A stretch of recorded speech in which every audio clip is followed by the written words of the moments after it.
Canada to the Gulf of Mexico. Where there are Sasquatch sightings, that's where we're gonna go. With so many chilling encounters just waiting to be retold. So join us here in the spooky woods for the Duke Chat Show.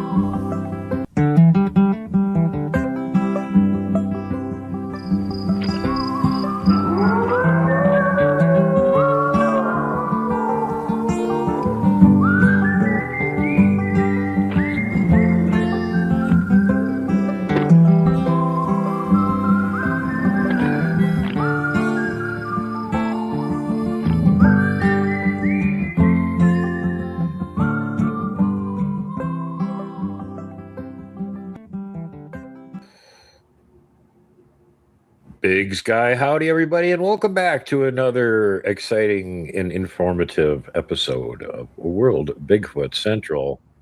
And today we are blessed to have one of the Western U.S.'s best field researchers with us. Also has an incredibly kick-butt YouTube channel, which you guys all better be subscribed to, or where the hell are you living? Rocky Mountain Sasquatch Organization's own Kelly Shaw is with us to do a year-end wrap-up. We're kind of a little late on getting this done, but we're going to get done. Best of 2025, and he had a lot of great stuff this year, and I was blessed to even be in on some of it with him. Got to go down there and finally visit Kelly on his own home turf, go out to all of his most squatching spots, check everything out. And before we get into the interview, I got to tell you guys, it was absolutely amazing. Kelly knows how to line up a research trip. We covered over 1,000 miles driving around in 3 days.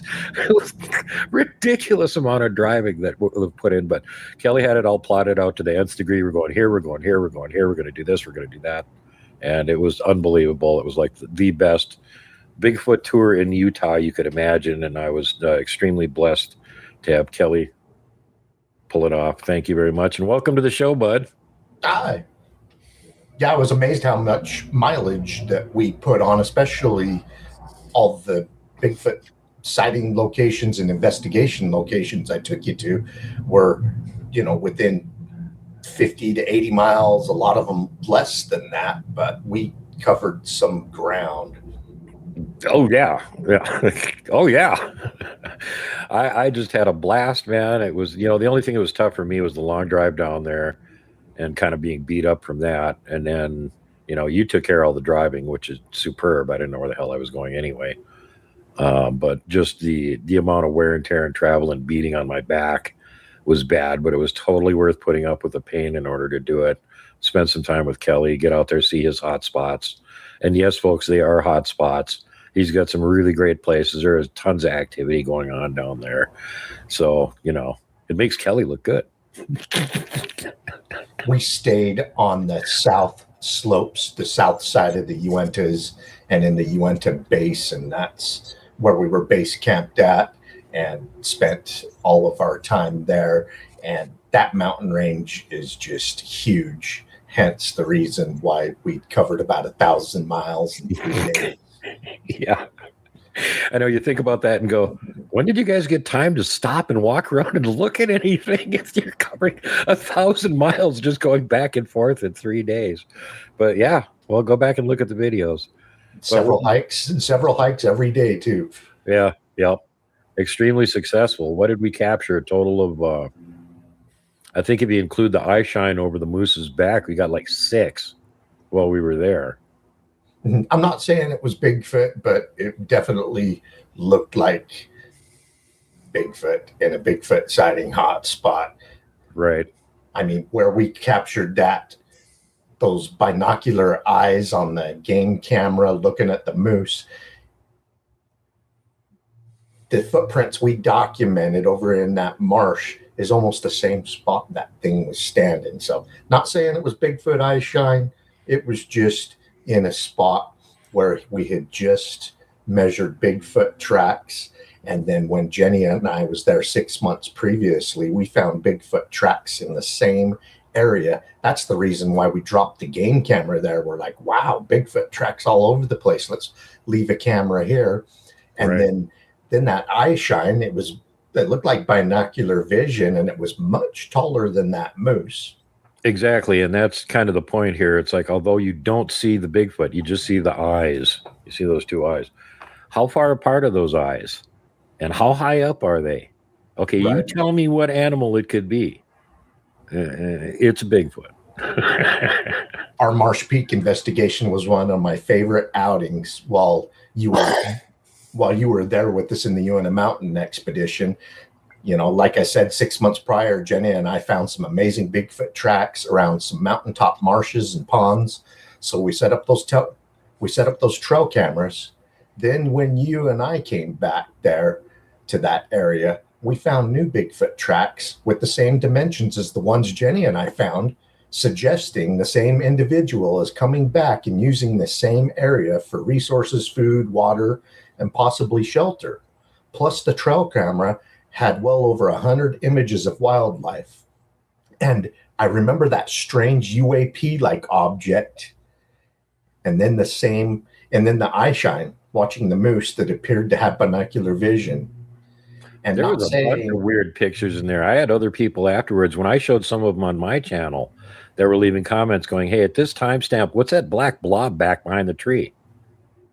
Unknown, but it's animate because it wasn't there before and it wasn't there after. And then the stick that was in the swamp that moved, that was really creepy. What the hell was that all about? All right. Duke and I is going to service that, and we'll certainly show you what's on it, if there's actually something on it.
Yeah, and another reason why I brought up possibly there for shelter is because when we were leaving the mountain peak, we discovered that amazing teepee structure with over 100 relocated logs forming that structure.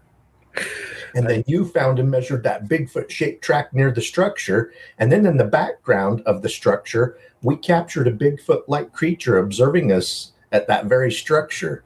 It was an incredible day of findings for sure. I also recall the strange voices near the trail camera in that area. We documented those Bigfoot tracks, and I was like, what's that? I thought, is Duke getting cell phone reception? Is he sitting up there on his cell phone? And then I come walking up to you and you're like, did you hear those voices?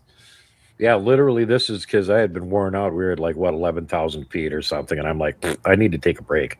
And Kelly goes, I want to walk around this other slough right here and see if I can find tracks around it. So while he's doing that, and like he's at the far side of it, I'm hearing what sounds like people talking. And I can't distinguish any actual words. It's just there's two voices in the background talking. And I'm like, there's no people up here. What the hell am I listening to? And then when Kelly came around the slough, like I said, same thing. I'm like, I was just hearing people talking. He goes, I thought I heard voices too. Yeah, I brought that up to Jenny when I saw Jenny after our expedition, and she reminded me, she goes, when we found those tracks and dropped off that game camera, we were hearing voices too, and we were just like, where are they coming from? There's nowhere for anyone to camp, and we haven't seen another soul up here. And it was the same thing that day that you and I were up there. Nobody was in that area, but yet there's voices. Yeah, that was pretty weird. But I know we kind of talked about this before, out of all the cool stuff that happened and all the things that we did that we were up there. What was your favorite point in the whole thing? And like you were saying, it was when you were coming down the hill from Marsh Peak, and you spotted that teepee structure off in the background. And then we stopped ripping on Russell Acord for a minute so we could go over and film it. And a couple of people have commented on that and said, what is Kelly got like eagle eye vision or something? Because he goes, oh, look, there's a teepee structure. Let's go check it out. And you guys are walking and walking and walking and walking, and the teepee structure doesn't seem to be getting much closer. And they're going like, how the hell far away was this thing? How did he even see it? I think there was like a perfect corridor at the angle I was at when we were driving to see that, and it stuck out like a sore thumb because it was a massive structure of logs and everything in a teepee shape. And yeah, I saw that, and I'm like, we're pulling over and hiking back and checking this out. Yeah, it's an aspen grove, so everything else is white verticals, and you've got this gray teepee shaped thing way off in the distance. Like, what the hell is that? That's not natural. Yep, it was a nice collection of logs. Yeah, they did a beautiful job of putting it together. Congratulations for an excellent teepee structure there, Marsh Peak Bigfoot. Good job. Yeah, and I doubt the wind and weather whipped those up and laid them down carefully. Yeah, and it drug that one whole 35-foot tree in backwards and put it upside down in the pile too. Yeah.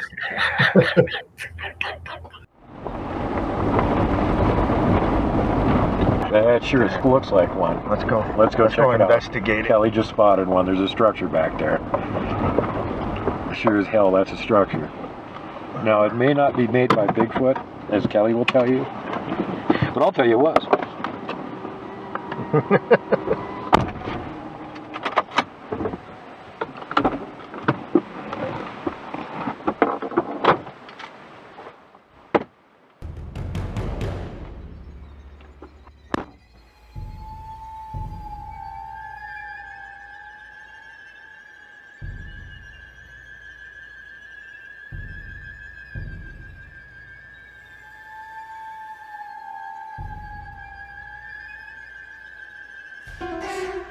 And Kelly is paying attention on his side of the road. And this one's easy to spot because look, we're in big aspen grove here. And this is the only thing that isn't white yellowish color. Somebody made themselves a nice big structure back here. And if there's a structure back here, we may be able to find some tracks. Bigfoot sighting hotspot, and we're investigating a structure that we found. We see it way off into the woods. We want to go take a look and see what it's all about. Wow, I'm surprised I saw it from that distance. Probably helps that it's huge. No doubt. There is a ton of logs in that thing. If the humans made it, they wasted a lot of effort for nothing.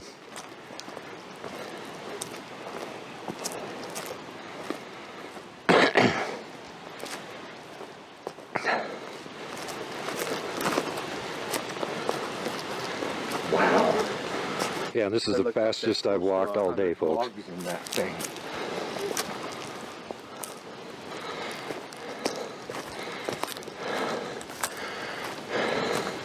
Wow. There looks like there's close to 100 logs in that thing. Well, I'm not saying Bigfoot did this, but we are in a Bigfoot sighting hotspot, and we just documented a Bigfoot track not long ago.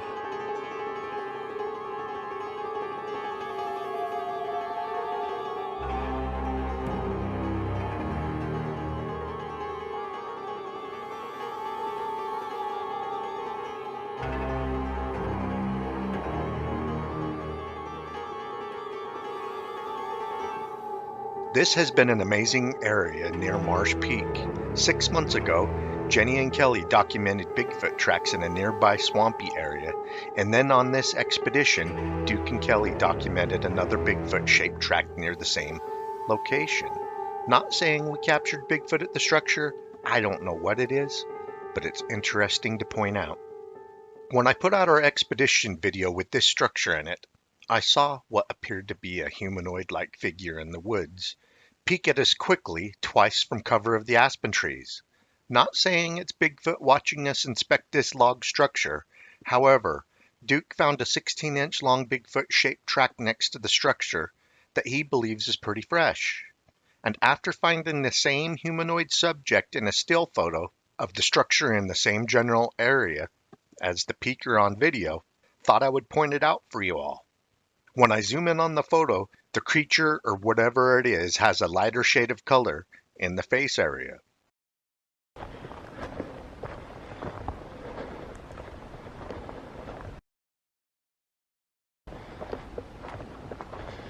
Well, I'm not saying Bigfoot did this, but we are in a Bigfoot sighting hotspot, and we just documented a Bigfoot track not long ago. Look at this giant one that was relocated. That grew somewhere else.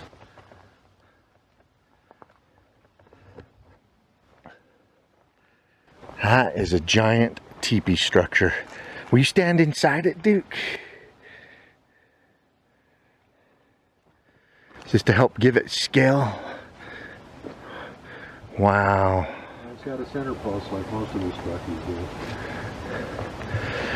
And look, these are all busted off. Pretty cool. It's definitely interesting enough to point out. Look at the size of this log that's in it. I mean, this log's like 30 feet long. 30 feet long and probably weighs a half a ton or better.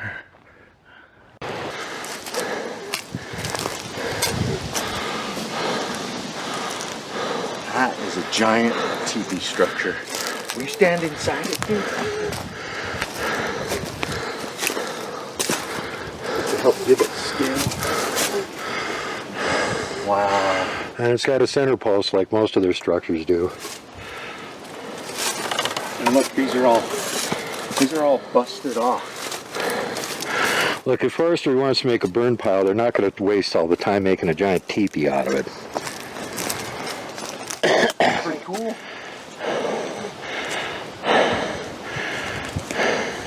Definitely interesting enough to point out.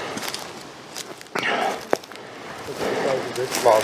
Let's get a little better view from this side. Like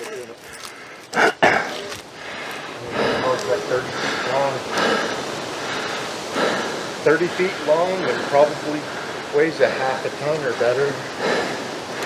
Well, I'm not saying Bigfoot built this. It's only about 95% sure that Bigfoot built this.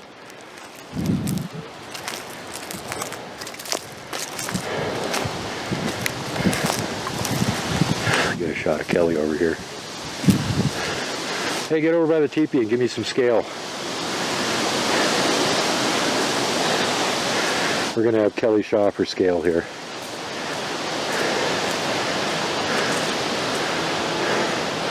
So you tell me, those are some good sized logs. None of them are from there. Somebody drug them in, spent all the time setting that up. For what? Seriously. Can I get a photo of you in front of it? Sure. I already filmed you in front of it, but I didn't get a photo. Holy shit, it's cool from this angle. Yeah, that's a pretty neat looking structure. And they spent a lot of time putting it together. You will notice that not one single piece of this wood, except for that one, humans cut that one. The rest of this stuff is all, and there, that one. The rest of this is all naturally broken or snapped. Oh, wow. Will you point out the dimensions? 16-inch track. 16? 16. Are you filming? Yeah. Okay, you got the heel down here. Put those up there. That's where the toes are. Got about 7 across. Going away from the structure. Yep. Going away from that thing.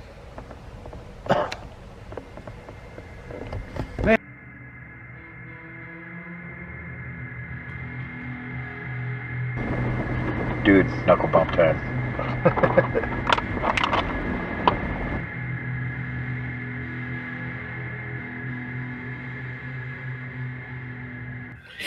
No way. Okay, so now we're going to go back in time to the beginning of last year, and we're going to kind of go in order on all of the cool stuff that Kelly was involved in and or found during the year. So where are we starting off at, bud? Well, I'd like to talk a little bit about the Mount St. Helens area of Washington. I go on expeditions there all the time because it's a special place to me, because that was where my grandfather had his up close and terrifying Bigfoot encounter at a lake just below the volcano's snow line. He and his friends did an annual backpacking trip to that area each year.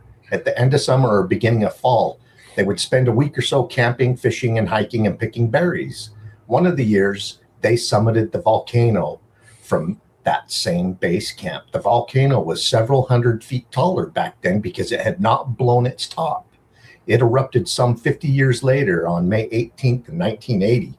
Fortunately, the amazing lake they would camp at each year was on the opposite side of the main blast and landslide area, and still has old growth trees and may still be a lot like it was back when they would camp there. RMSO. I would like to show you a lake near the summer snow line on Mount St. Helens in Washington and go over my grandfather's up-close daytime encounter with 3 Sasquatch. I've heard his experience many times growing up because I would often prod him to tell me and my siblings about his experience. Because I trusted my grandfather, Dewis Shaw, his experience that I heard for the first time when I was 8 years old turned me into a lifelong Bigfoot enthusiast and still motivates my search for answers with this modern-day mystery of Bigfoots. This is my 3rd expedition to Mount St. Helens in less than 5 years. I would like to go over his experience. Dewis's encounter happened around early fall of 1938. Several of him and his friends did a remote backpacking trip to a small remote lake on Mount St. Helens. They did this annually. One year, they even summited the volcano during their yearly camping trip. This particular year, there were 5 of them, Dewis and 4 of his friends. The hike in took a couple of days. Back then, there weren't as many dirt roads built as there are now. They chose late summer and early fall when the berries were in season and the fish were usually biting well, because they did not want to pack much food to help lighten the load of their heavy backpacks. Can you imagine back then the canvas tents and the heavy sleeping bags? They did not have the lightweight backpacking gear that we have the luxury of using today. Dewis was a little over 20 years old during this backpacking trip. After the 2-day hike to the lake, they set up camp and decided the next morning Dewis and another guy would try to catch some fish. The other 3 young men would go collect berries. The next morning, They did just that. The three guys foraging for berries stuck together. Duas and the other fisherman went to the opposite side of the lake and split up. Duas remarked that the water was so clear he had to hide behind foliage and cast over it so as not to spook the fish. Luckily, the fish were biting, and he had caught a few, when all of a sudden he started to feel uneasy, as if he were being watched. The hair on the back of his neck seemed to stand on end, and then he got a whiff of a foul, rotting smell. He started to look around, and directly behind him, only 20 to 30 feet away, were three giant humanoid creatures covered in dark brown hair, head to toe, standing at the tree line. Duas was a large man, around 6'4", and the smallest of the three was just as tall as him. However, it was much wider at the shoulders, much thicker, and weighed a great deal more according to what he was looking at. The next was a foot taller, and then the third was even a foot taller than that one. Putting each of them at 6 feet or better, the next one over 7 foot, and the other one over 8 feet tall. Duas was overwhelmed with adrenaline from fear and panic. He wanted to run. However, these three giants, staring at him, were blocking the only direction he could run. If he wanted to run, the only option he had was to leap into the lake and swim. Because they just stood there staring at him, he decided his best option was to calm down and keep doing what he was doing. He cast in his line and began to fish again. Shortly after that, he caught another nice trout. Reeling it in, it dawned on him that these creatures may be here for his fish. He unhooked the trout and tossed it to them. The smallest of the three Sasquatch stepped away from the tree line and retrieved the trout and brought it back to the other two. This was a relief to Duas that they were interested in his fish, so he tossed another fish to them. The smaller of the three Bigfoot retrieved it again. Duas threw another fish at them and began to cast and fish again. When Duas grabbed a really nice fourth trout to toss back to them, they were gone.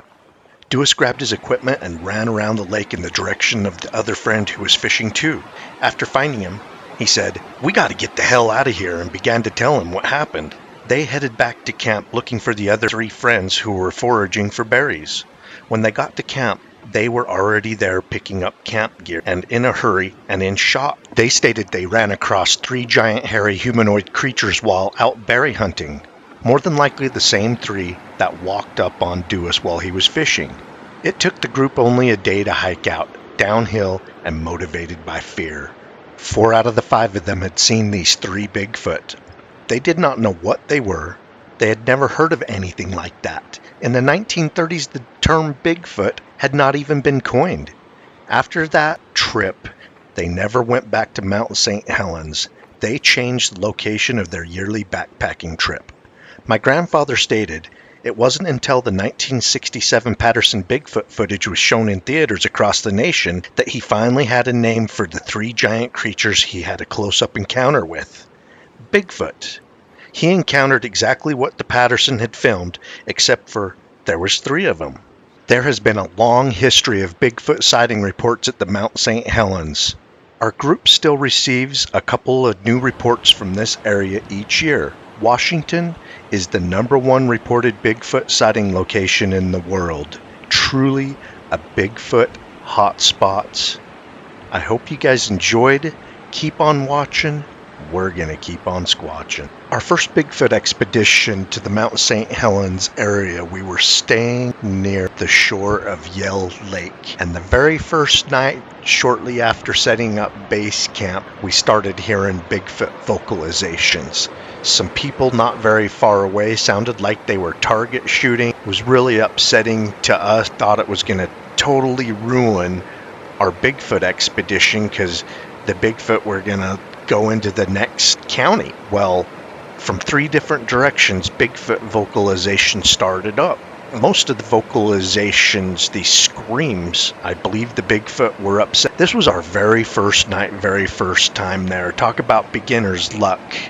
And then our second expedition out there, we found a really nice trackway of Bigfoot tracks between Mount St. Helens and Mount Adams, actually closer to Mount Adams, which is a short distance away. We were only like 20 miles from the Mount St. Helens volcano, and one of the tracks, it stepped really close to the creek, and its track filled with water. It was so deep. Really neat impressions. This last Bigfoot expedition to St. Helens, we found another set of Bigfoot tracks in Ape Canyon. Can you believe it? Ape Canyon. It was crazy. Jenny and I were hiking into Ape Canyon, and it was an unusual hot day for the Mount St. Helens area. It was like 95 degrees at the beginning of the day. And as we were going into the forest, I was like, man, everything is too hot, hard packed. Even if there's Bigfoot around, we're not going to find any tracks. Well, this particular Bigfoot jumped from an embankment across the animal trail we were on and hit with such force that it didn't matter that this was hard packed. It sunk in. Jenny found the tracks. It was just an amazing expedition. And then finally getting to the lake area where my grandfather had his sighting. Amazing. On one investigation to that lake, Jenny and I hiked around the entire east side of the lake. On the way back, we started to hear wood knocks and strange gibberish like vocalizations. Jenny at one point responded with a wood knock, and right after that wood knock, they went off. Then it stopped, and we never heard them again the rest of the hike out of there. It was a little unnerving because it sounded like they were coming from the direction we needed to hike out of there and get back to our vehicle.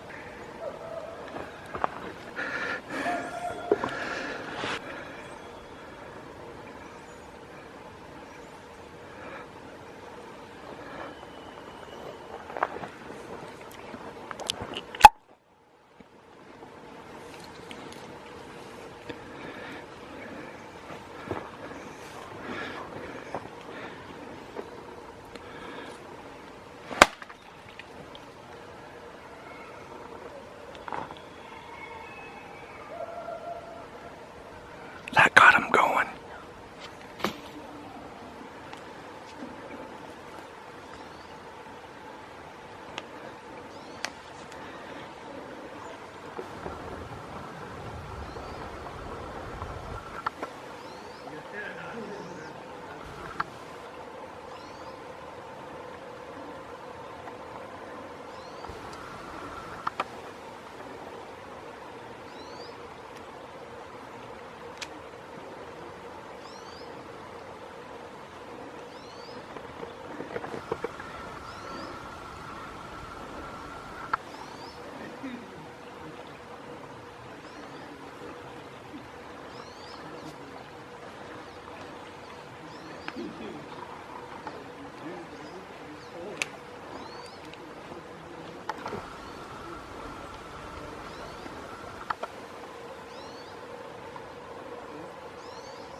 On another expedition, Jenny Brody and I were hiking into an area folks call the Dark Zone between Mount Adams and Mount St. Helens.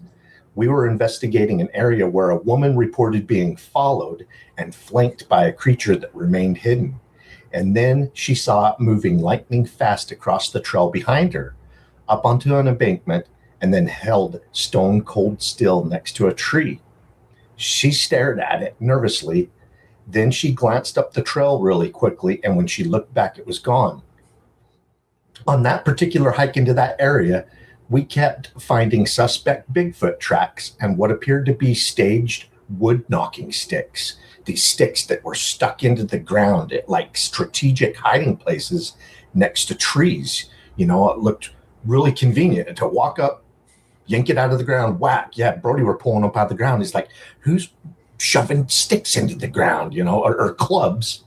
So perhaps That's cool. I haven't found anything like that before, so that's fucking cool. it was all over this dark zone area, and so perhaps used for wood knocking. So anyway, we followed the suspect tracks that led us to each one of these staged wood knocking stick areas. That's how we were finding them, because we were tracking these suspect looking tracks. I mean, none of them had been definitive up to this point, but we're like, you can just make them out. And so we're following them, and Jenny and Brody are real good trackers, by the way. Then after following the tracks to the top of a knoll and back down again to a creek, that's when we found the best Bigfoot track of the hike. It was over 15 inches long and close to 8 inches wide, and sunk in about 2 inches, just a few feet from the creek. But even though it was a few feet from the creek, it still filled up with standing water, kind of like one of those French wells or whatever that survivalists dig. Right. And that track was so steep, there were standing water in it. And then it's at that point we realized that these suspect Bigfoot tracks were real, because they led us to a definitive one. And it's like, yep, we suspected all along. Now we know for sure. And they led us past all these staged knocking sticks. So, I always thought, does Bigfoot always run around with one of those in his hand? Or, perhaps they do, perhaps they don't. Perhaps they stage them like we were finding that day in the dark zone. There was also a busted log in front of that track, suggesting this heavy creature had stepped onto the log and broke it as it left the stream area. After we posted the video, several people pointed out a large Bigfoot creature observing us from the cover as I gave a prologue introduction to our hike into the area. I have since zoomed in and gave folks a better look at the creature. The color of the creature reminds me of the Bigfoot-like creature the Extreme Expeditions team captured on a trail camera that was leaning over them while they slept. I believe it was Adam Davies and another person that was laying there at night next to a fire pit, and it was leering over them. How creepy is that? During a Washington Bigfoot expedition to investigate several Sasquatch sightings reported to us at RMSO, we did a hike at a sighting location between two volcanoes, Mount St. Helens and Mount Adams. We were near the base of Mount Adams, with St. Helens viewed from our northwest. During our hike, we heard a few wood knocks and a couple of whoops and found some amazing Bigfoot trackways. One set had 18-inch long tracks, the other had 15-inch long tracks.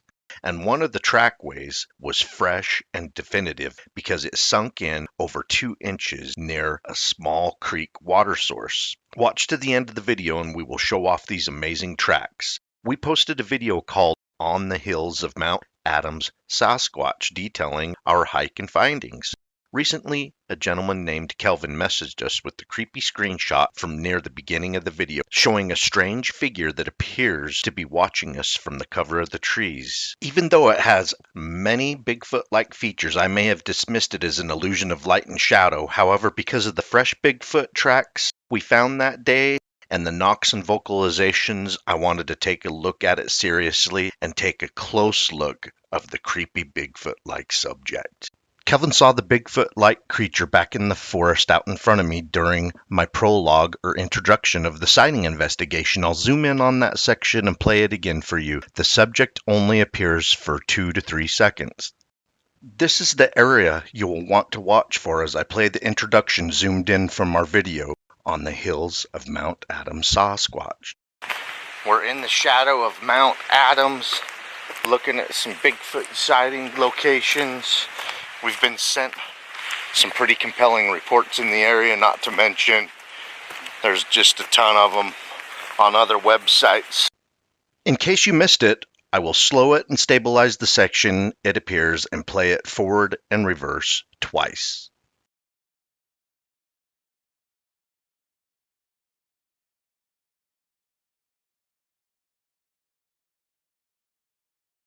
Here's the screenshot of the creature again, and here is the top of its head, and here is what appears to be the nose. This looks like it's the brow line, and these seem to be the eye socket location, so to speak. This looks like the hairline right around the face. Just so cool. Not saying it is Bigfoot. However, we were investigating a string of Bigfoot sightings, and we were hearing Woodnock's vocalizations and finding Bigfoot tracks that were fresh. Watch the rest of the video. Each Bigfoot track documented gets more and more amazing. I believe we were in the forest with 2 or more Bigfoot this day. Find a footprint. Looks like it stepped right between the 2 trees. Yeah. Yeah, we're having a hard time even making, we can't make an imprint in this ground. Here's the top of it right here. And it goes back through here. And it looks like 18 That's the toe section. by about 8. 7.5, 8. It's the right dimensions. I want to look down below where it would be coming from. See if it made any other impressions besides that one. I don't even hardly sink or make it spring. That's why I noticed that. Where would he have come from? I'm not assuming the Bigfoot's gender. I just think that if they get bigger than 15 inches, it's usually a male. Just going off of Patty. Patty was right around 14 inches, and we all know that was a female. And an adult female. So Jenny measuring one that's 18 inches long. I'll go out on a limb and say it's a male. Well, this is a great vantage point. This is the highest point in the forest that we're currently in. And it can dip down and hide on either side of this mound if it wanted to. I wonder if there was a branch that got shoved down right here or something. Looks kind of fresh. Yeah, that does appear fresh. Here's another one. You found another track? No, one of those stab marks. Oh, another place that got stabbed in the ground. Makes me wonder if they're wood knockers sticks. They shove them into the ground sometimes when they take a break. Who knows, when we were back near the road, it may have knocked before we even got out of the vehicle, so we didn't even hear the knock. That's kind of look at the one that's balancing on there. That's an old dead log that's balancing on a new broken log. An old relocated one. A spot does make sense for a sentry when you get up here and start looking around. Do you see an impression? It's kind of faint, but not I see it too. enough to say it's this or that. It's not as definitive as the one that we just measured. I don't know if the camera picks it up. No, but There's an impression there, people. This soil is just thick with organic matter. It's set up pretty hard.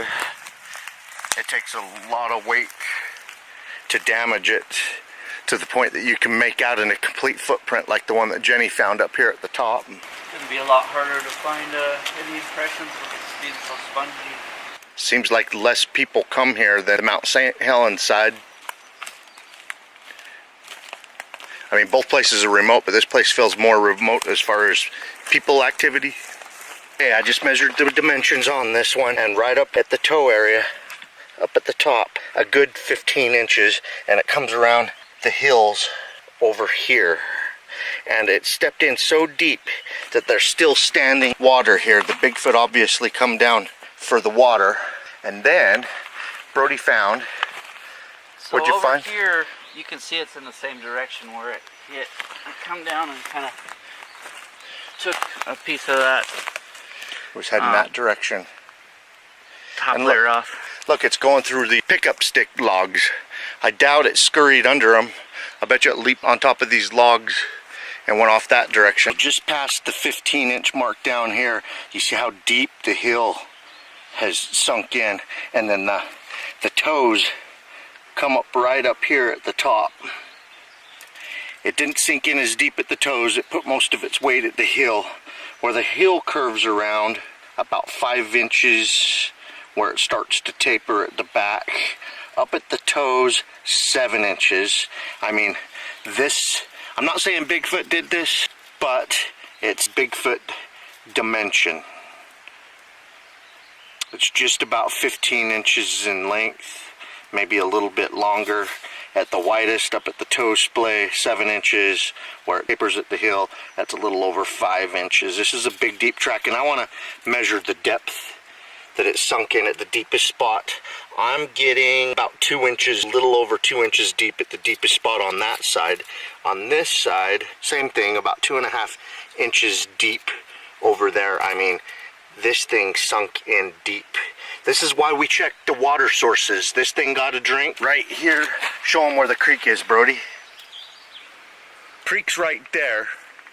Even though this is a dry spot over here, it sunk in deep enough to the water table that the water table filled it. Gypsy well? Yeah, it's like a gypsy well. We could probably drink out of this and get less parasites and less bacteria if we didn't want to boil. It made a natural gypsy well, and I'm sure it didn't do that on purpose. It just walked away after getting a drink right here. Brody found evidence of where it stepped again over there. So now we're finding evidence of 2 different sized tracks. One that's 15, one that's 18. It could be a mating pair. That is just amazing. Okay, I need to make some photos.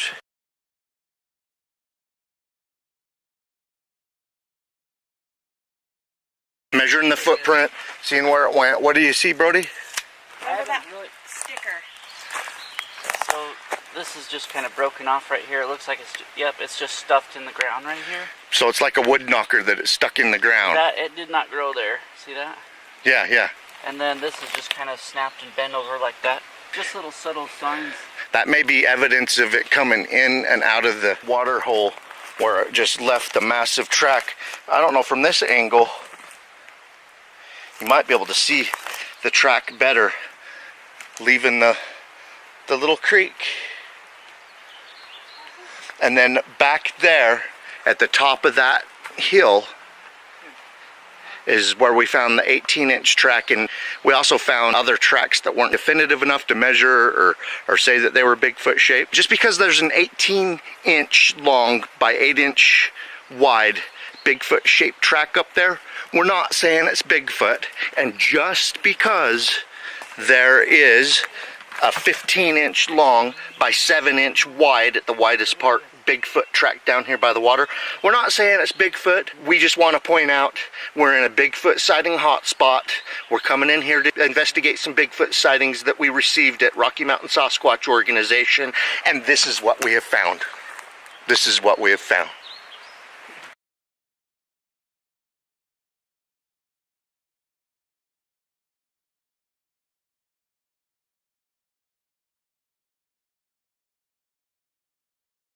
North Cascade Range Sasquatch encounters and evidence, including Olympic Forest Bigfoot activity along the Hoh River of Washington.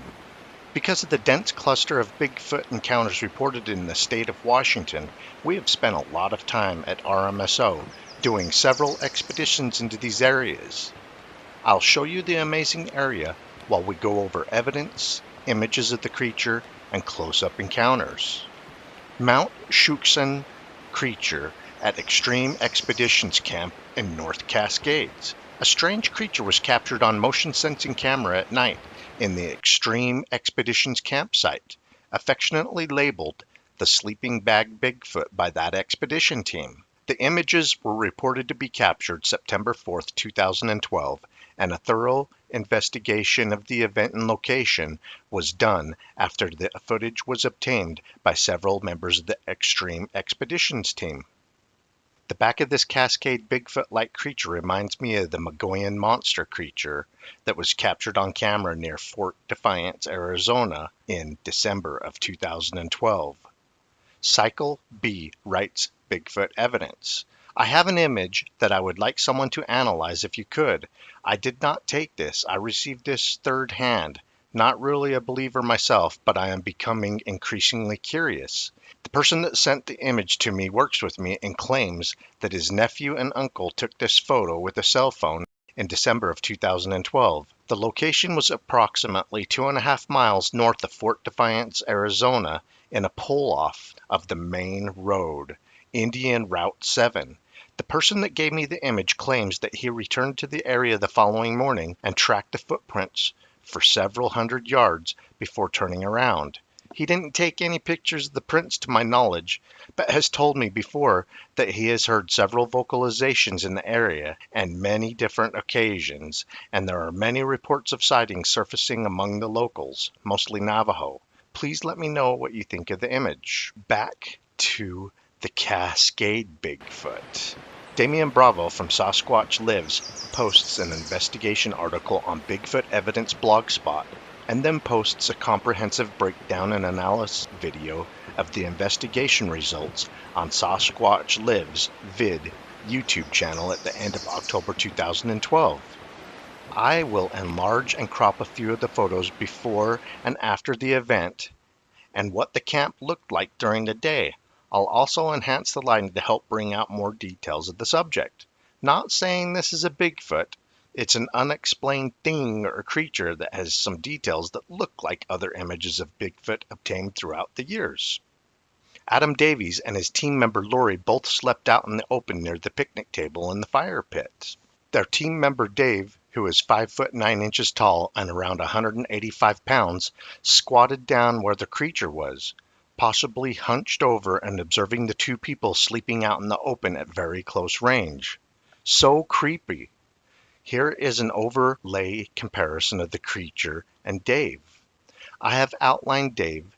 The girth of whatever it is huge in comparison. This is an image of the Cascade creature on the left and the Fort Defiance creature on the right. The Fort Defiance Magoyan monster, or Sasquatch if you will, is standing straight up.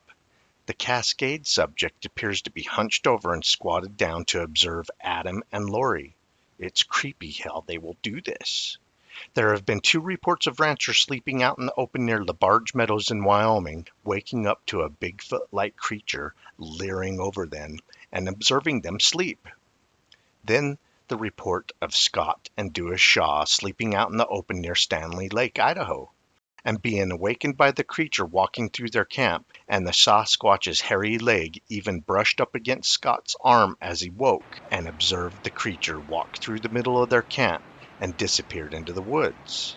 More recently, during the winter of 2022 in the North Cascades, Tim Bowman was out ice fishing at Palmer Lake, just out of Nighthawk by Oroville, Washington, 10 miles from the Canadian border. He writes, "I'm a hunter, and I've never seen anything like that.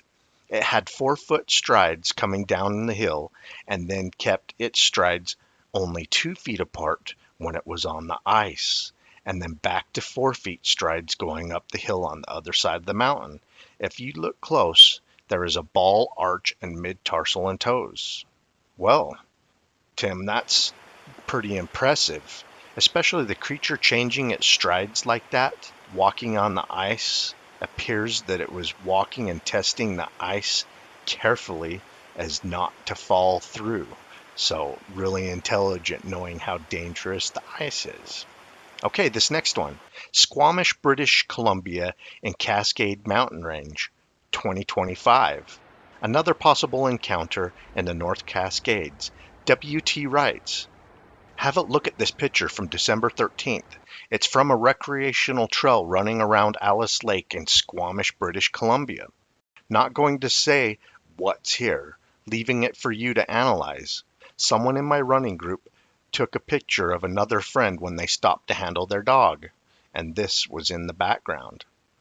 RMSO responds, "Strange looking head and face. The color and texture reminds me of granite.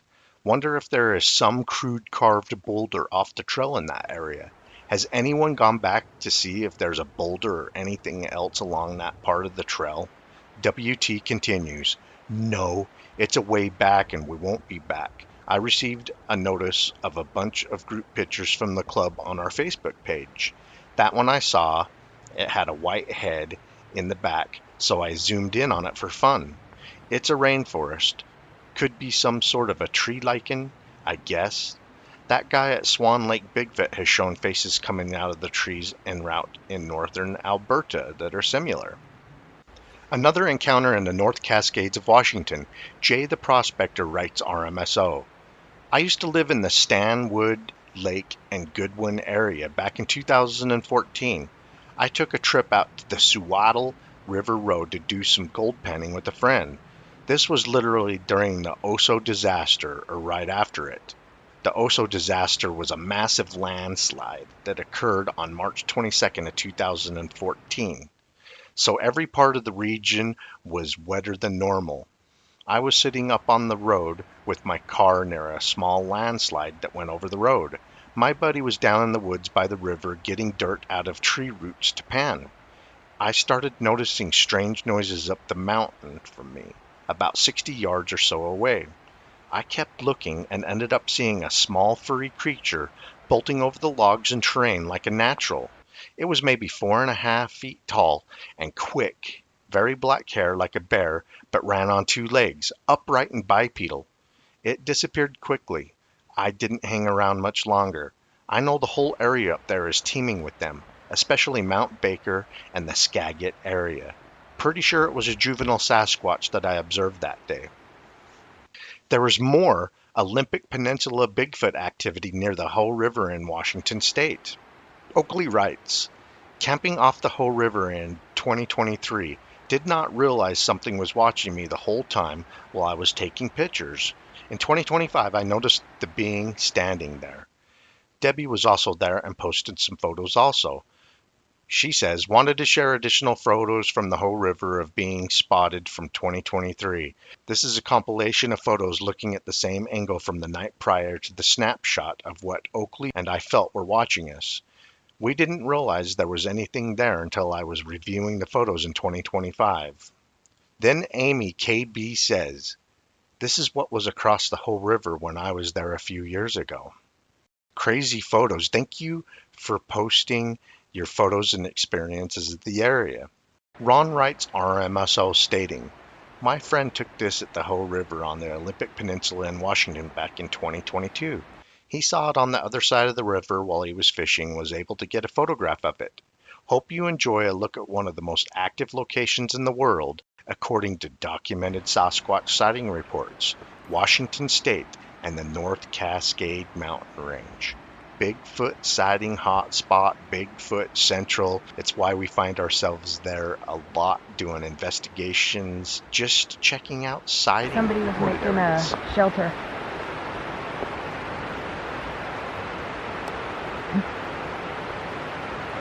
Right down here by the river. Even with a nice couple of tarps. Looks cold to stay in. It's better than, I guess, what?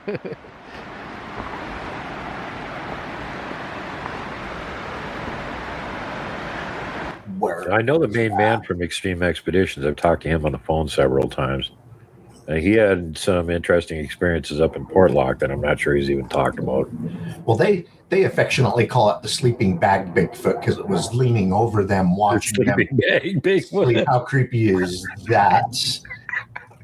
And let's see what Sleeping bag Bigfoot. Let's see. It's out near Mount Shuxon in Washington, so it's in the North Cascades area of Washington. So, right. But what's crazy to me is when I saw this, it immediately reminded me of this Magoyan monster, and I apologize the way I say Magoyan. Everybody's always corrected me on that, but that's Arizona's Bigfoot, and this one out near Fort Defiance. Someone got the back of it, and the back definition and stuff reminds me of each other. And I know a lot of people that describe the Pacific Northwest Bigfoot and people that describe the Arizona Bigfoot. They have different appearances, like the Pacific Northwest Bigfoot. Everybody's like, oh, it has such a human face, a simian face. But the ones in Arizona, it has a long troll-like nose. It's a little bit smaller. These ones, cap out about 7 foot, and they're smaller, and they're like a caramel brown. And expeditioning there firsthand, it's like, whoa, if it's caramel brown, it fits right in with the environment. Blend right in. around here. Yeah. So I was just amazed at the Fort Defiance monster, and this one that's leaning over them shows the back of both of these creatures, and they kind of have the same back structure. So, they're definitely related. They just have developed differently for the areas that they live in, adapted differently. Not too far from there, you got another desert Bigfoot, the Yucca Man. And that gets a very similar description, color and size-wise, too. So they may all be related in that area. Yeah, I think it's just like any other mammal. Mammals get larger the further north they get. So, you're down in Arizona and New Mexico, and the mountain lions may not be as big as the mountain lions in Montana or Canada. They just where it's colder and further north, for some reason, the mammals get bigger, and the Bigfoot's no different. You look at a majority of the reports in the South, the Bigfoot just isn't described as large as the ones in Montana, northern Idaho, Washington.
Yeah, it has a lot to do with, well, it's not only Hanson's Law, it also has to do with how much available land and food. And up here in the mountains and stuff, you've got vast open areas, tons of food, hardly any people. So it makes it easier for them to get bigger because they've got the resources to do it. But I thought that was pretty cool how that creature kind of resembled the same color as the Sagral woolly, the sleeping bag Bigfoot, because from the dark zone of Mount St. Helens to the North Cascades, it's probably only about 100 miles as the crow flies. So pretty much the same area. Yeah, well, within that distance, you can bet that the population has got some exchange going on. They're probably related, Yep. I haven't talked about this on your show before, and I wanted to talk about Palisades Bigfoot Experience, just for the fact that I've got a photo of one of the creatures. About 15 years ago, camping on the northwest side of Palisades Reservoir in Idaho on the Wyoming border, Jenny and I, along with two of our teenage kids at the time, Connor and Kelsey, we had a Bigfoot encounter on a hike several days into our camping trip. Hiking to the top of this foothill pass, we started finding Bigfoot tracks crossing the animal trail we were using. And then we started hearing Bigfoot-style vocalizations, whoops, yells, and howls. Some were from higher up on the mountain, others were down in a thick draw. I started to get a feeling that we surprised a family of them, and they were separated with us in between. I think they were like almost in a panic. Uh-oh. Communicating back and forth. So yeah, we they may have been communicating to each other about our presence. My daughter was a bit upset that we dragged her along on a Bigfoot expedition or investigation without letting her know. And I was like, I was kind of shocked. I didn't expect this. I was like, no, we had no idea we were camping in an area with Sasquatch activity. And so anyway, I started taking photos in the directions. You know, I was zooming in the directions of where I was hearing vocalizations up the mountain on one side of the trail and down into the draw on the other side of the trail.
And when we got home, I discovered Bigfoot-like subject down in the draw watching us.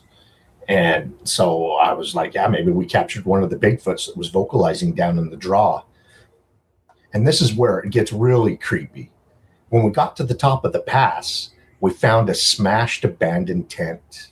And it made me wonder if these people had abandoned the tent and their camp because perhaps they experienced Bigfoot activity themselves. I mean, we were just, you know, it was really close to the top of this hiking pass. We were trying to get to the backside of the lake, which we never made it to. Once we got past the tent, it was getting too dark and all this was going on. And we're just like, we don't want to get stuck out here after dark. So we started making our way back, hiked past the tent. And just as we were getting ready to go down this pass, we discovered a fresh pile of scat on the trail that was not there when we hiked in. The scat was like a bluish gray, almost like modeling clay in appearance and texture. It was so fresh that the soil around the pile of poo was still wet. Oh, shit. I suspect that the scat was from a diet of juniper berries. I've never seen scat like that before or since. It seems as if whatever left that pile of scat had filled up on juniper berries and then crapped right on the trail in a spot it knew we were going to hike past on the way out. So perhaps these Bigfoot that we were finding their tracks, hearing their vocalizations, possibly some victims that got scared away that left their tent behind. Maybe they were sending a territorial message to us. Since then, we have come back several times on follow-up investigations, and one time, filming some elk during an expedition with Derek and Jenny, we captured in the background what appeared to be a Bigfoot shape in color and appearance. The elk seemed more spooked of something else in the area than they were of us, and so makes me wonder if we captured one on camera, perhaps the resident Bigfoot stalking the herd of elk. So, yeah, I mean, that first experience was nearly 15 years ago, and in follow-up investigations, we've had different experiences like that one. Right on. Where something was harassing the elk, and then on the video filming the elk, we see a Bigfoot-like subject walking in the background through the trees. Hiking up to where Jen and Kelly had some Bigfoot activity happening. They had taken a picture of what appeared to be a Squatch hiding behind a tree, showing a shoulder, arms, some fingers.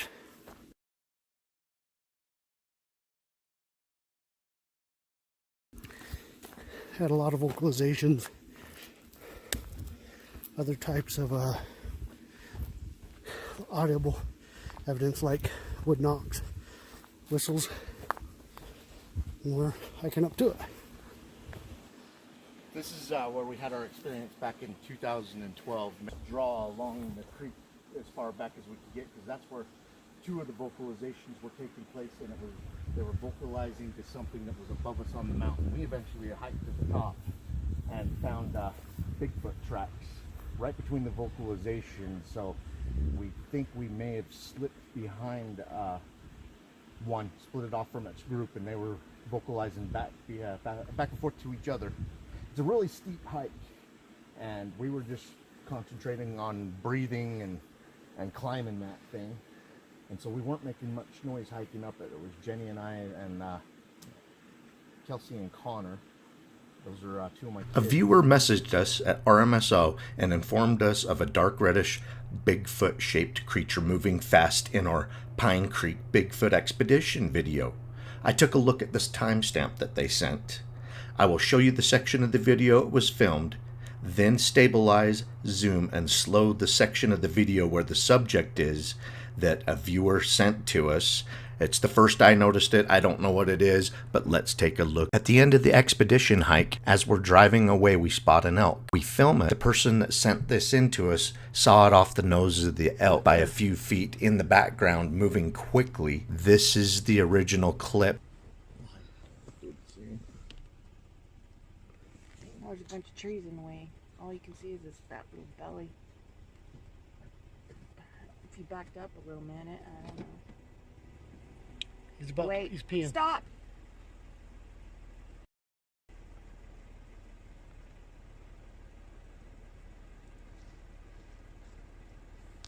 He's a big boy. He's going directly away from us now. Mm-hmm.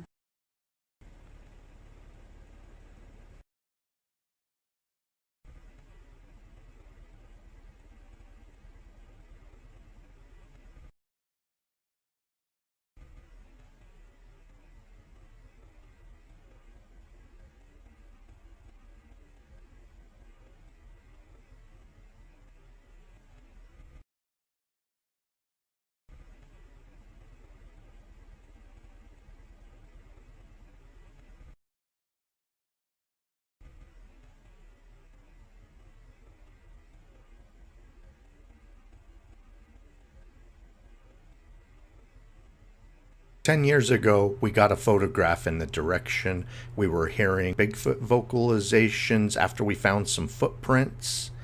It looked like a Bigfoot subject in the photo that we zoom in on. Not sure what that is either, but this happened about 10 years ago in the same area.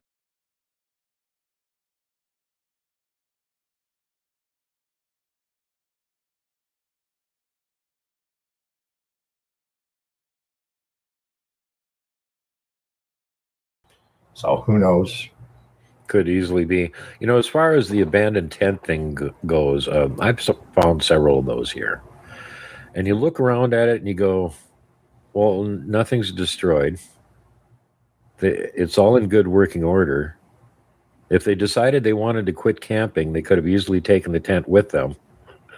I'm sick of camping. I'm never going camping again. I'm abandoning all my camping equipment in the woods. Even if that was going on, why are they leaving all their clothes there? I found that a few times too. It's like all their belongings, their clothes, their camping gear, the tent, nothing's messed up. It's all just abandoned. Right.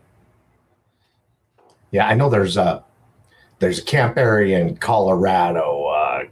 Gosh, I wish I could recall the name of the mountain off the top of my head, but it's near Rocky Mountain National Park, some of the highest mountains in Colorado. But there's a camp area that is just famous for people leaving behind their camping equipment. And I mean, expensive, brand new camping equipment just left behind.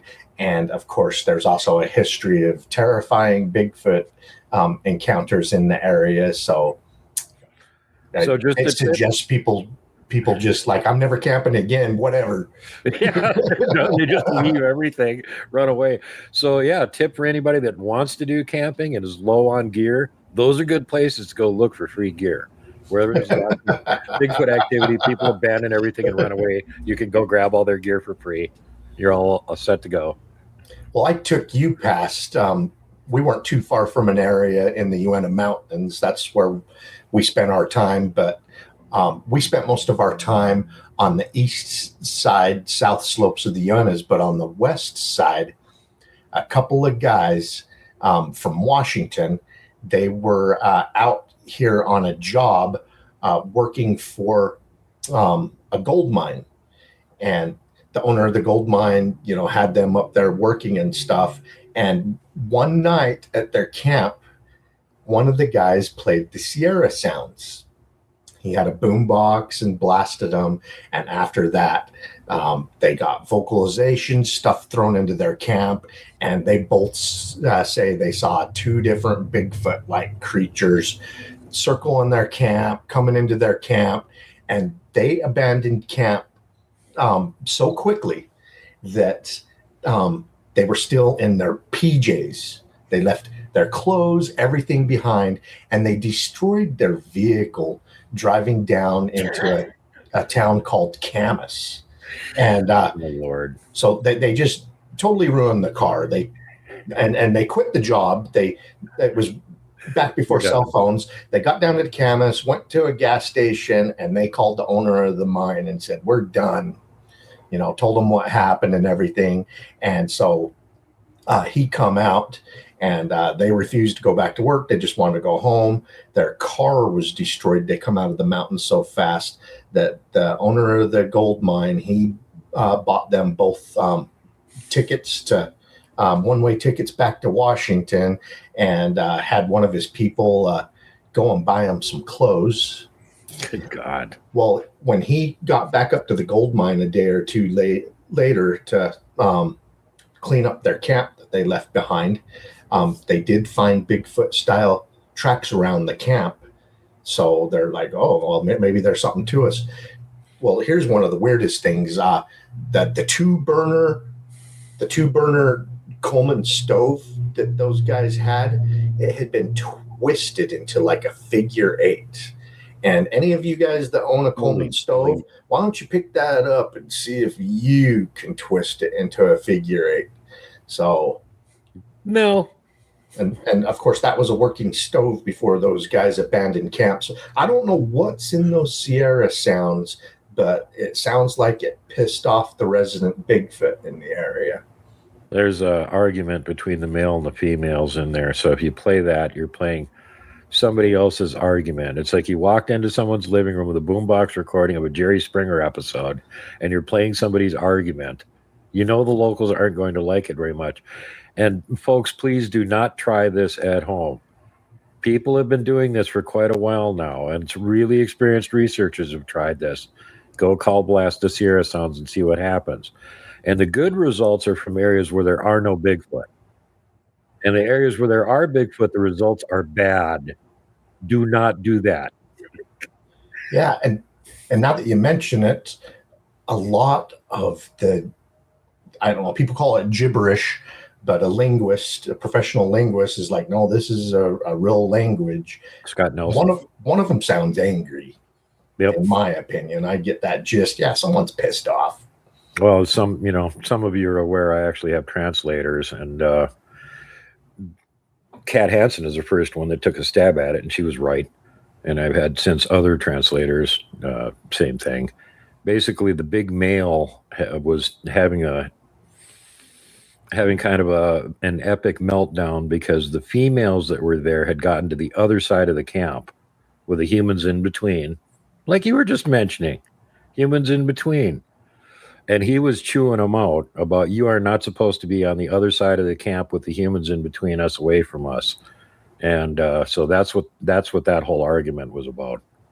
Yeah, I think the reason why we slipped up between them without and caught them off guard is because that pass was so steep that all 4 of us were concentrating on on breathing and hiking, and we weren't talking. And then all of a sudden, I'm like, oh my gosh, look at this. And big old 17-inch Bigfoot track, and then another one and another one. And then we found some smaller ones suggesting there's more than one. And after, and I even took some pictures of them and stuff. And then we started hiking a little bit more. And then that's when the vocalization started up. And we were right between them, up the mountain on the trail this way, and then down into that draw. And I just got the sense there was a little bit of panic going on between the two, because they're like, where did they come from? So yeah. We oh crap! There's humans. We slipped up between them. I mean, we never slipped up on them, but we got close enough to make them nervous, and we split their group. So I'm thinking that perhaps the juveniles may have been down in the draw, and the adults up higher on the mountain. So I think that's why there was the sense of panic, and they didn't care.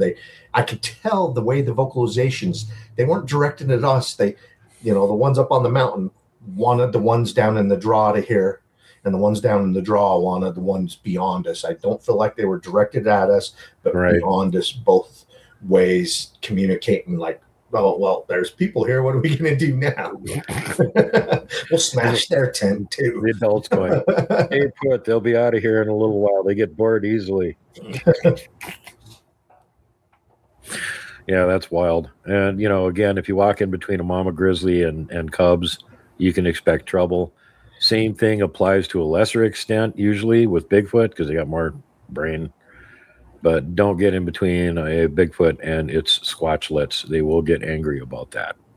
A retired staff sergeant from the Army wants to remain anonymous. I don't blame him. He'll go by the initials of RL. He writes us about his D.B. Cooper experience. They were searching for D.B. Cooper, his body, alive, whatever. He was a fugitive, hijacked a Boeing 727 aircraft, November 24th, 1971. He leaped out of the aircraft with the parachute and $200,000 in cash between Seattle, Washington, and Portland, Oregon. As far as I know, D.B. Cooper has never been seen again. Only $5,800 was recovered. Washington boasts the most Bigfoot sighting reports in the world.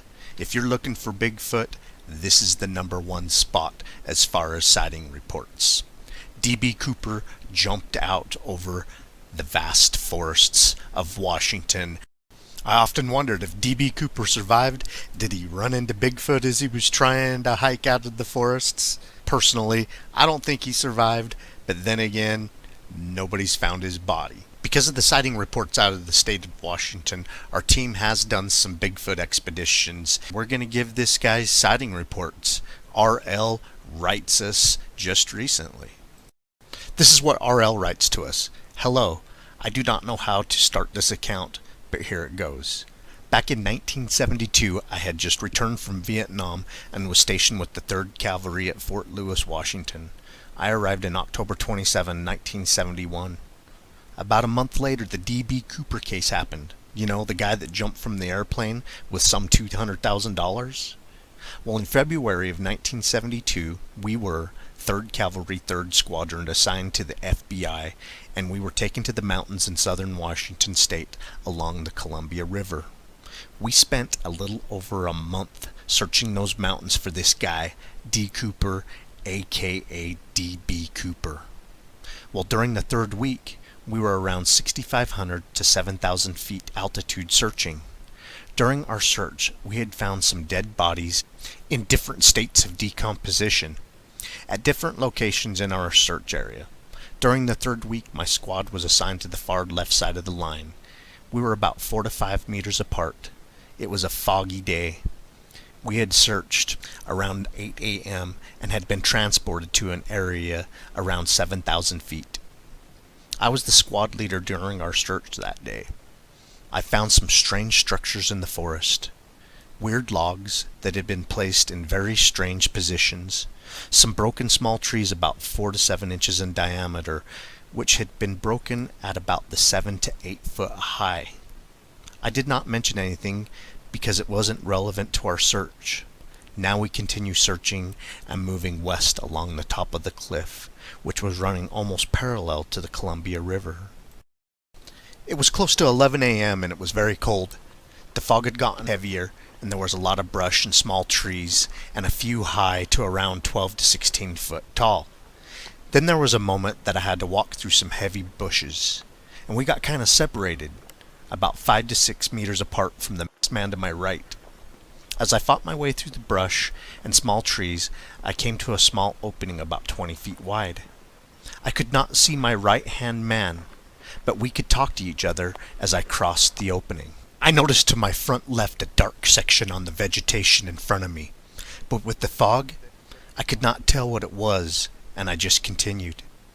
As I approached the dark area, I started to smell something rotten and nasty. I thought it was probably a dead body and moved closer to take a look.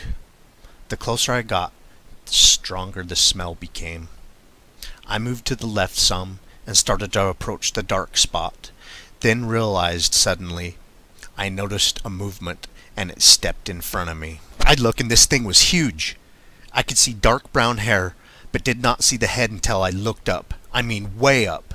This thing was about 11 to 12 feet tall and had a human face.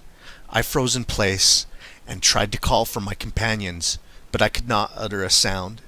This thing suddenly moved with such speed forward, and it hit me with one arm, and it sent me stumbling about 10 to 12 feet to the left.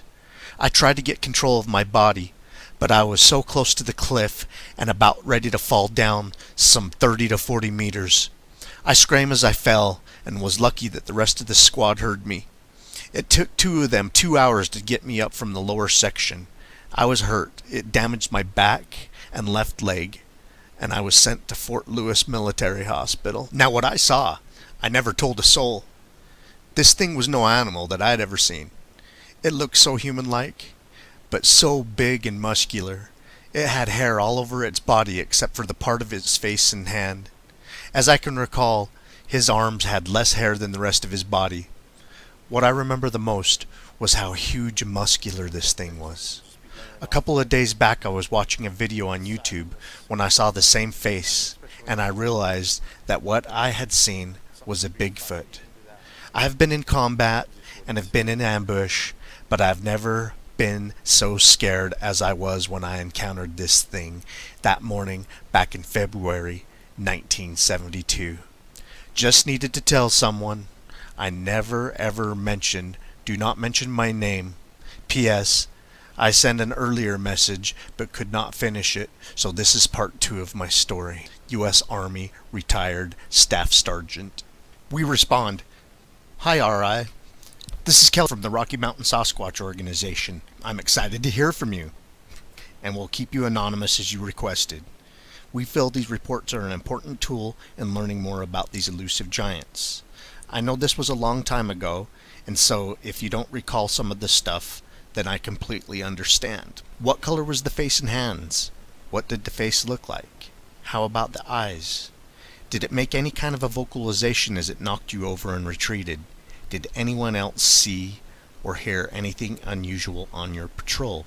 Appreciate you taking the time to send us your report.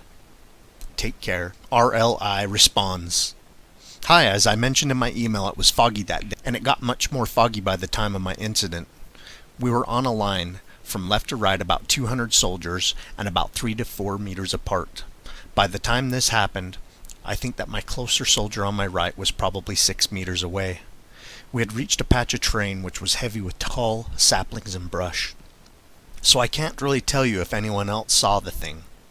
To my best recollection, as I started to go through the patch of the heavy brush, I noticed a foul smell, something like rotten eggs or trash that had been exposed for the sun for like 6 to 8 days.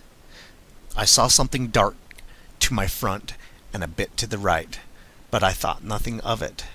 I did not feel scared, for I had soldiers to my right and I could hear them talk to the closest one, but I could not see him. Now, as I recall, the smell suddenly got so strong that it made me feel nauseated. I made a comment to Tommy, who was next to me on the right, and just as I finished saying, I saw the thing move toward me very fast. I had no time to react. What shocked me the most was its size and muscular build. If I do not mistake, it was kind of brown or dark brown, with some streaks of gray hairs on its upper torso. By the time I raised my head up to see him, all I could see was his black eyes and teeth, which to this day remind me of a person. I can't recall more of his face, for it was a complete surprise and foggy. As for the sound, all I heard was like a hard breath as he hit me and passed by my side. As I fell down the ravine, I did not pay attention to nothing else except trying to keep my body from being hurt more than it did. But the impression of his eyes and his muscular features is what stays with me all my life, as well as the smell. I never have ever smelt anything like that ever since. If I'm not mistaken, his hair was kind of long, some 3 to 4 inches, and his arm, at least the one that hit me, had less hair. His hand was huge, and very little hair, and the skin tone was much lighter, kind of light brown, something like that. But man, that body was huge. I'm 5 foot 9 inches tall, and he towered over me, at least 3 feet or more, and was easily double my size at the chest. His punch, if we can call it that, was so strong that I lost my ability to breathe normal for a few minutes.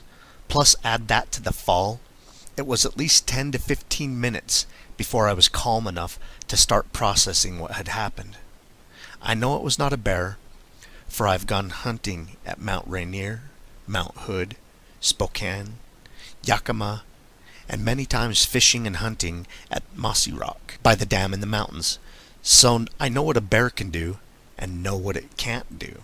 I know that this happened very fast in just a few seconds, but after being trained as a long-range recon, field intelligence at Fort Bennington, and having spent 16 months in combat in Vietnam, my observation skill were in tip-top shape at the moment. I had not returned from Nam just over 5 months earlier. Now you ask about his eyes. As I said, they were black. By that I mean I did not notice any white on them like a human would have. Ah yes, I almost forgot. I think he had a scar on the right side of his face, which went from the side of his right eye to his chin. I can visualize that part of his hair in the chin had separation. It looked like maybe perhaps an old scar from a bear. It was not a fresh scar. As far as if someone else saw or heard anything, I can't say, for I never mentioned it to anyone, and no one said anything to me, not even Tommy, who was the closest soldier to my right.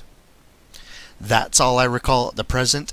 If I remember anything else, I'll contact you again. RLI. We really appreciate your Bigfoot sighting reports. I mean, not only is this D.B. Cooper a mystery, from what I understand, he's never been seen or heard from again. Perhaps he's dead in these forests. I don't know. Nobody's recovered a body. You guys were out there to recover a fugitive or recover a body. Just amazing that someone in the search party, you, run into Bigfoot.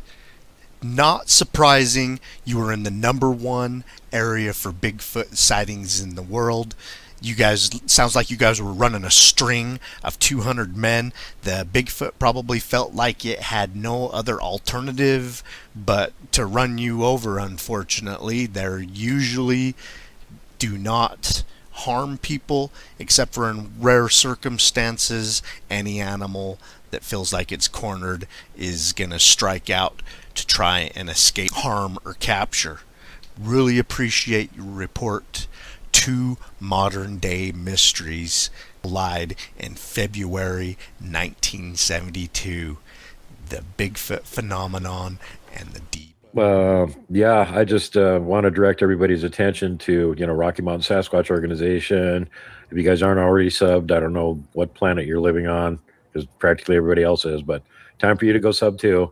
Kelly's got great content coming out constantly, 3 videos a week on average, all kinds of great investigations and stuff that he himself is doing, as well as tons of stuff that's being sent in from not only the Rocky Mountains, but all over the country to him, of sightings and pictures and video. So it's like he has managed to turn his channel and research organization into a virtual clearinghouse of what's the latest going on with Bigfoot. So heavily encourage everybody to go check his channel out. Kelly's 100% legit. He's been up here with me before. I went down to Utah with him before. None of it was staged. There's no fake Bigfoots or previously constructed structures or anything. And if you go back and watch the video, you'll notice some of the time Kelly's driving and I'm the one going, hey, there's a structure over there. Let's go check it out. On that Red Cloud expedition, you found some good structures, and then we go and investigate them, and we end up finding some tracks that we measured and all that. So I was like, that was a really good find. Oh, I just love it when I can road squatch, you know, with anybody that's experienced and is good at spotting these things. It makes it so easy. You got the one person to drive, the other one is looking. Where's the structures at? And if they're good at spotting them, man, if there's anything within view of the road, they'll see them. And then it's like, oh, this is like so much easier, you know, trying to drive yourself like, oh shit, a moose, dodge it. Oh, I missed that structure. Damn it.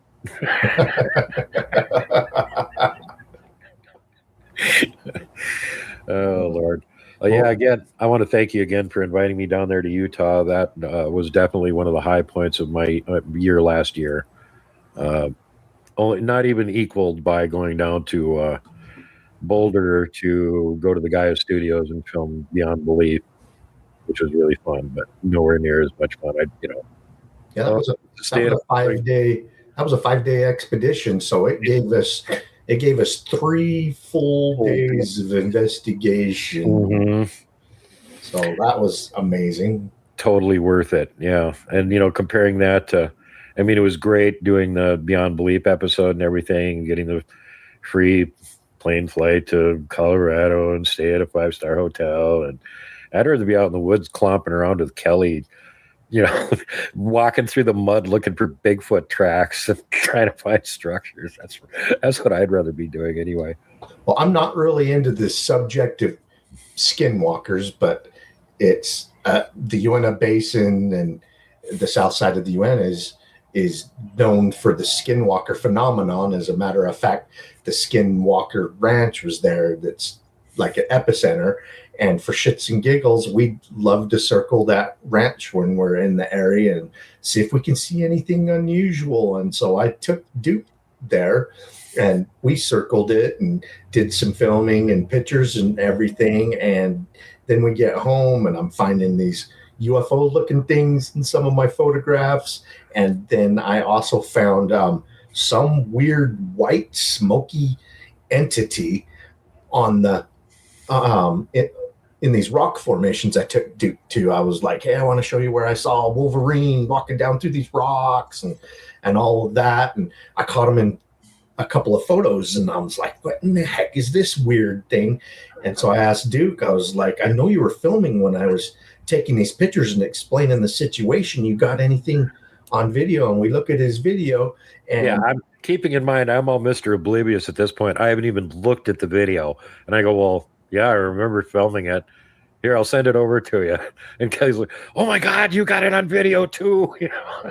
Well, this thing comes zipping into the camera frame from the direction of the ranch and goes right to the spot that I'm showing Duke that everything happened at. And it's zipping and flying around, even zipped up above the little plateau a little bit. And it was just crazy. And, you know, this is some of the stuff that people talk about that have lived on the ranch, been around the ranch. And if you have ever seen the show, they're catching stuff like this all the time. And yeah. So and keeping in mind, we're not actually on the ranch. We're driving the perimeter around it, which I think took us like a total of about a half an hour or so, including a couple stops. Taking our time. And it's mid-afternoon. We're not expecting to get anything or see anything. And then Kelly gets these fortuitous pictures and looks at him and goes, what the hell is that? And I had just been, you know, luckily filming at the same time because he was telling me about his Wolverine encounter. And so we talked about it. And at the time, neither one of us realized there was anything going on. Then afterwards, you look at the video and you're like, what the hell is that? You know? And what's so cool is we're getting it on 2 different cameras. I'm just taking photos. It's like, it was right over there in the rocks, blah, blah, blah, blah, blah. These giant, really cool rock formations right over by the mushroom-shaped rock, and I'm taking pictures and stuff, and Duke's filming the whole time so he can record me telling what happened. And then, you know, he gets it in there, and it's so weird at the point in time that it enters the frame of the camera and then goes right to the area that I'm talking about. Like it can read our mind or something. Yeah, well, as I'm filming and not noticing that there's anything there, all of a sudden it comes zipping in from the side, and it's in the middle of the frame. And I'm moving the camera, and it goes up above the ridge line, it comes back down again, and then it's going right over to where he's talking about. And it's like, yeah, this is really, really strange. There's somebody there, you know. Yeah, it's like a smoky white entity. Yeah, I don't know what it is. Well, I guess it's a unidentified aerial phenomenon, because we don't know what it apparition, is. phantom, specter, you know, ghostly. It's one of those things that you don't expect to get at broad daylight, mid-afternoon on video. Let's put it that way. Yeah, that type of activity is well known in the entire Uinta Basin, just not Skinwalker Ranch, but Skinwalker Ranch is the most famous for it because they've had quite a few studies over the last 4 or 5 decades there, and they're always finding weird, unexplainable phenomena there. I told Duke that we need to get as much footage and photos as we can because I have found strange saucer-shaped UAPs in some of my past footage. This area is just crazy with UFO activity. At one of the places close to the ranch, I showed Duke a place where Jenny and I watched a giant wolverine make its way through a boulder field. And it was really weird because we haven't ever heard of Wolverine sightings in the Uinta Basin. I took several photos of the location while Duke filmed, and I told him about our experience. I captured an unusual UAP anomaly of energy I can't explain on the mesa wall near the boulder field in 3 of my photos. Then, after reviewing Duke's footage, we discovered he captured the same phenomena on video. At first, I thought it was maybe a powerful light reflection from the camera lens, or perhaps from the vehicle or something, even though it's an overcast day. However, whatever this anomaly of energy, or UAP if you will, is seen flying directly over the mesa with the sky in the background, it does not disappear. If this is some kind of reflection, it would disappear without something solid behind it for the light to shine on to form. Also, when it zips into the frame from the right side, it seems to move with purpose, and then hovers over and around the boulder field we are focused on. I am discounting lens flare from Duke's camera for the fact that when he pans away from the boulder field and then back, this UFO thing stays in the same general area of the boulders. I don't know what it is. However, if you have ever watched the Skinwalker Ranch television series, they often capture strange UAPs or UFOs flying around the ranch and mesa. Actual area that Kelly and Jenny were out here and saw a huge wolverine, which you wouldn't expect to even be out here. Right across the street from Skinwalker Ranch. Yep. You can see that there's a little bit of a woodsy area here too, so it wasn't just see the giant boulder right here with the split on one side? Right. That's the last place we saw it. It went behind that boulder and never reappeared. We got to see it work its way past the giant mushroom one and all of that, and it took its time. I'm just ashamed that we probably got to witness it for a good 10 seconds or so and didn't get it on camera. We got it with the dash cam, but from that distance it was just too pixelated. Oh my god, a whole 10 seconds. Yeah, so apparently it was worth taking the half an hour out of our schedule to drive around it, because we got that whatever the hell is that on camera while we were there. Yeah, that was such a blast. I had so much fun coming down there, and hopefully at some point in the future we'll get together to team up and be Team Kick-Ass again. Whether it's up here in Montana or down there in Utah, you know, you always got the open invitation to be up here. I don't. And make sure to drag Jenny with too, because we need another tracker. Yeah, and she's really good at it. Jenny's a really good tracker. Yeah, I usually watch the ridge lines, and I watch the horizon, and of course I'm filming, and and when we go on those hikes. And so that's what I'm watching. And then Jenny's usually watching for the tracks, and Brody or whoever's with me. And so it's usually kind of shocking when I find tracks, because I'm because it's sort of the last thing you're looking at. You're filming everything else. Like, oh, a track. Yeah, there's been times where like, oh, there's a track, you just stepped in it, Kelly. It's like, oh well, I'm watching the horizon. I did that. Oh, I did that one time. It was a beautiful track. I stepped in the middle of it and ruined it, and then realized it was there. And I've always been just pissed at myself for doing that. So ever since then, I'm like extra careful looking in front of me all the time, making sure I'm not stepping on a track.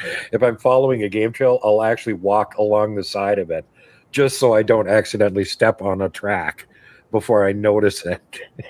Well, I remember when we were hiking with you in Montana at the top of Coloma, one of your research areas, and Jenny's like, did you guys see these tracks? And we look back, and she's about 15 feet behind us, and she's pointing at these tracks, these Bigfoot tracks that come down this this hill, and then they cross the trail that we're on, and they go down into this draw, and there's dozens and dozens of them. Me and Duke's looking at each other like, no, we didn't see them. So we go back and start measuring them and checking them all out and everything. So yeah, it's really easy to miss stuff like that. So yeah, me and Kelly are both feeling like utter tards. I'm watching the trail in front of us for tracks and disturbances. Kelly's watching off to the left-hand side. I'm watching down into the draw. Yeah, down into the draw. And she's looking to the right-hand side. So she sees the giant tracks coming down the embankment. Hey, did you guys notice these? No, we're not looking at that tracks. Man, they were giant crater Bigfoot tracks too. Mm-hmm. That thing was sinking in deep on both sides of the trail that it crossed. That was old Crazy Toe. He's one of the sub-adults up there. Has got a broken big toe. Rocky Mountain Sasquatch. We're in a Bigfoot sighting hotspot with the local research Duke with World Bigfoot TV, and we're in the Garnet mountain range, and we're on one of the peaks where they find a lot of activity in their sightings. Jenny got a weird sensation. Her sixth sense kicked in. Got goosebumps all over my arms, and all the hair stood up on the back of my neck. That sensation came from this direction that we're heading now. Yeah, I was standing with my back over here. So there's Duke up ahead. He's looking around. And Jenny also sent something over here, and she has a really good sixth sense when it comes to animals and stuff in it. It's Rocky Mountain Sasquatch. We're taking a close look at a section of video Johnny and Duke filmed from World Bigfoot TV during a follow-up investigation titled Montana Bigfoot Project, August Field Report, Tracks, Structures, and Sasquatch.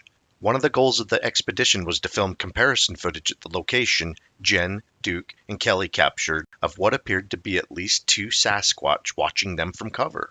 The section that Johnny was filming, he pans across what appears to be the head and face of Bigfoot watching him and Duke in the cover between two large tree trunks. A viewer pointed this out after watching the video, and after going through the timestamp 1507 to 1509, there appears to be at least 25 frames where the creature's entire face and head are in focus. Let's take a look at one of those frames enlarged by 150%. Here's the top of the creature's domed head. Look how human this face appears. And his coloration is amazing camouflage, with brownish gray face, and the hair just above his hairline is dark brownish black. His nose to me is very human-like, and when you look at the mouth going through this section in slow motion, you can see the mouth changing position and the face changing expression through the 25 frames of video. This first frame curls up like in a grimace or smile. Then in a few frames it straightens out, then towards the end looks like a frown before the Bigfoot pulls his head back and Johnny pans away, not knowing the creature was there. Duke and Johnny were at this location because of vocalizations that came from this direction. Plus, it was above the location they needed to get to so they could film the comparison video of the suspect Sasquatches RMSO had filmed back in July. I will show you the suspect Bigfoot footage Duke and Johnny were here to investigate, and then at the end of the video I will show you footage Duke's team filmed last year on the next mountain range of what I believe is the only video where a Sasquatch was captured in the act of wood knocking. We noticed it behind a log leaning against a host tree. It appears to take a look at us after the vocalization, then hides behind the host tree. Not saying these are Bigfoot tree peeking at us and vocalizing, however, we would like to show what we and other viewers have identified in the video. I would also like to zoom in and slow the footage down so everyone can take a better look. If it wasn't for the amazing Bigfoot trackways we found that day, and then the vocalizations, it prompted us to point the camera in the direction, we would have just shrugged off this 220 frame section that lasted under 4 seconds. But because of everything found and heard at that point in time, here it is. After we play this footage, we will show off some of the better 19-inch tracks we found in 2 separate trackways. One trackway went down the mountain toward the creek, the other went up toward the mountain peak. Whole track in so they can see. Look, something went up the hillside right here. Jenny found these tracks about 8.5 inches wide right there. I don't think it used the entire foot here. Yeah, I think it was just using the front pad of the foot, which there's about 13 inches of it. I think the hill probably extended off the hillside here. Also stepped right there. It was heading up this embankment hillside. Whatever it was nimble because... And usually a Bigfoot track at the widest point, the length of the track's usually about double. However, saying that, once they hit about 8 inches wide, 8.5 inches wide, they usually quit getting any wider. But that's something that would be 17 inches or longer. But yeah, whatever it was heavy as hell that went up right there. This one's about 19 inches in length. And you can see where one of the toes really... It may have been the big toe on the right foot that really shoved in right here as it leaped. It brought the rest of this dirt down on its tracks when it leaped. Oh yeah, 8.5 inches wide, just like the one below. The one below was just like most of the front of the mid-tarsal, but this is the entire track. And it terminates about 6 inches is where it starts curving to the back. And you can see the heel come clear back to here. Yeah, this one's ginormous.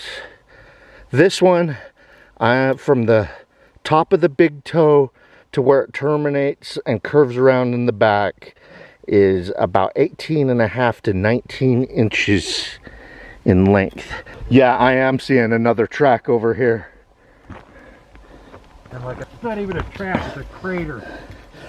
Yeah, one of his toes is showing up really good on this side. And he sunk in deep. He sunk in about 2.5 inches in the rear. And I'm having a hard time coming up this. And he probably come up here gracefully compared to me. Check out that. This is it coming down. It is 18 inches up to the toe section. And the toes come up here. And it coming downhill, you would think that it would put all of its weight in the front. But probably keeping its balance, it put most of the weight in the back, giving us a really nice hill area. Crushed the ground down about a foot, you know. Yeah. The hill is about 5 inches wide where it starts to curve to the back. And up at the toe area, 8 inches. And this one looks like it's got the crazy toe off to one side. And it sunk in on the downhill side, 4 inches, uphill side, about 6 inches. So now we got evidence of it going uphill and downhill. You got another one right there. You got another one right there. You got another one right there, and that's where it stepped down off the embankment. Yeah, people, it's a trackway. It's not just a one-hopping legged Sasquatch. In my experience, Bigfoot does not like to leave tracks. Once you find a good one, it leads to more, and we probably just saw a couple dozen tracks there, but 5 or 6 of them were the fully defined, where you got both sides of the feet, the heel and the toes. This part of the clip, there are at least 3 different subjects or creatures in the cover watching Duke, Eric, and their expedition group. I won't point them all out to you. You can see if you can identify them yourself. What I want to show you is the money shot. What appears to be the largest of the three looks directly at Eric through an opening in the thick brush after doing a wood knock. You should watch the full video. I will link it in the description. The expedition group is investigating a large suspect Bigfoot structure complex. As the group walks off, this large Bigfoot wood knocks, then looks directly at Eric. You see a lot of movement, but right after it knocks, it looks right through a window of clearing, and briefly you get to see most of its domed head, eyes, massive brown ridge, and nose. What an amazing capture on video of a giant Montana Bigfoot. This Bigfoot appears to be grayish black in color, just like the one my son and I saw in Bear Wallow of the Uinta Mountains after tracking it for several hours. We saw it briefly while it was running through a small gap in the trees. It was the same color as this one. This is an amazing capture by Duke's group. And always remember, don't flip off the mountain giant, don't poke Dogman with a stick, don't punt the puckwidgies, and for God's sakes, whatever you do not hug the Wookiees. That is some Bigfooting advice from Duke on World Bigfoot TV.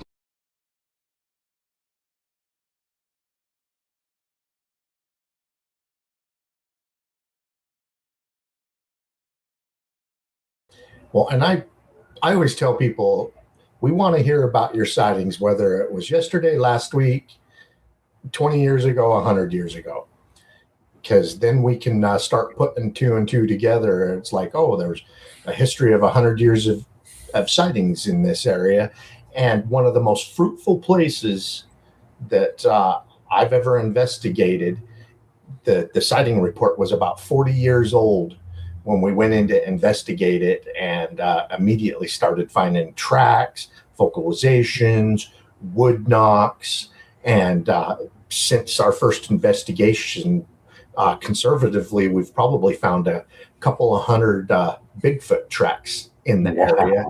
And since our initial investigation into that area, there's been 2 more Bigfoot sighting reports in the area. So people are still seeing them there. So send Duke or I your Bigfoot sighting reports. We want to hear about them. And actually, I do. And especially if you happen to be in western Montana or in upper Idaho, areas that are near where I live, I really want to hear about your report, especially if they're recent. I want to hear about them anyway, because I'm just interested in what kind of stuff is happening around the area and where. But now I have the alternate planes team to work with, and they want to go out and do investigations on things. So, you could potentially end up with a whole friggin' film crew out there investigating your sighting. The way these guys like to operate. They're already planning on doing an investigation on the Flathead Lake Monster this summer. I'm going to be involved in that one. So get ready for that. We got some other stuff lined up. Gigantic scale Bigfoot expedition, too. We're going to have some luminaries from other parts of the country showing up for that one. So I'll keep you posted on that. But meanwhile, Kelly, any last words for anybody? Yeah, the Flathead Lake, I've been to that area probably a dozen times in my lifetime. Amazing area. I can see why the Bigfoot would want to live there.